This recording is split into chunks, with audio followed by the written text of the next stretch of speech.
Good morning. This is from Service Department. This is Emily speaking. How may I help you? Good morning. Can I order some food? Oh, sure. Can I get your name and your room number, ma'am? Sure. My name is Andrian May Balak and my room number is 304. Thank you, Miss Balak. Can I get your order now, ma'am? Sure. Can I order 2 pancakes, 1 lemonade, and a water, please? Okay, ma'am. Would you like to try our new cucumber lemonade, ma'am? Wow, that's nice. Sure. I would like to try that. Okay, ma'am. For your pancake, ma'am, would you like to try our chocolate or honey drizzle? Honey drizzled, please. Okay, ma'am. I would like to repeat your order, ma'am. Your order will be 2 pancake with honey drizzle, 1 cucumber lemonade, and water. Is that correct, ma'am? Yes, excellent. Would you like to settle your account, ma'am? It is cash, debit card, credit card, or we can charge it to your guest account.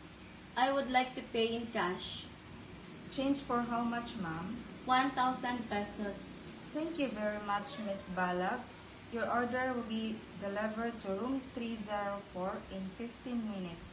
Thank you very much and have a nice day.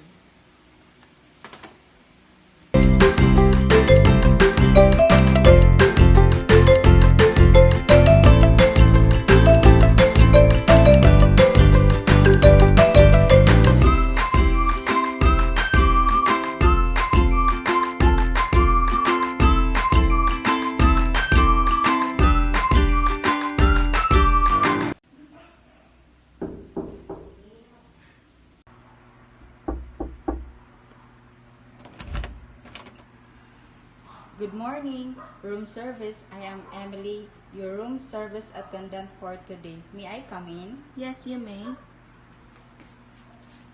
Where would you like me to put your food, ma'am? Just put it on the table. Okay, ma'am. Excuse me, ma'am. Here is your order. This is your pancake, your cucumber lemonade, water,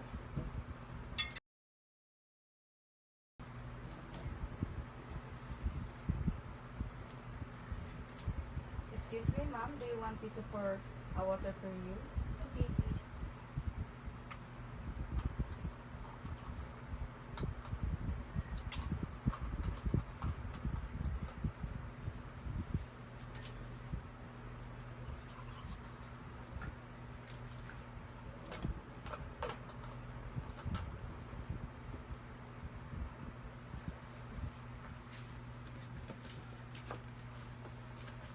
Excuse me, ma'am. Here is your change and your receipt.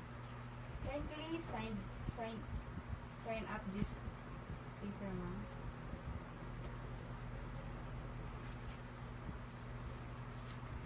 Thank you, ma'am. Once you are done with your breakfast, you can put that tray outside so that the room service can pick it up for you. Okay. Thank you very much, Miss Balak. Enjoy your breakfast and please don't hesitate to dial 7 if you need an assistant. Thank you. Okay, bye.